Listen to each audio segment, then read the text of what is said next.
بما اننا في مسرح للمرأة، شايف ايه القضية اللي احنا محتاجين نركز عليها خاصة بقضايا المرأة؟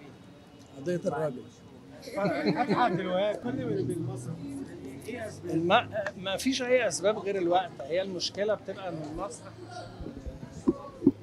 المسرح عشان أعمل عرض أنا محتاج مش أقل من 4 أو 5 شهور بروفات.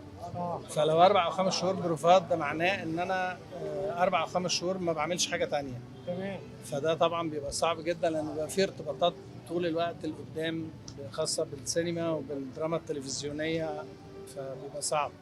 بس انما اكيد الفنان بيبقى محتاج وقت يخصصه للمسرح، حتى لو ده هيخليه يقعد مثلا 6 شهور ما يعملش اي حاجه، لان المسرح مهم جدا حتى في مسيرته هو يعني.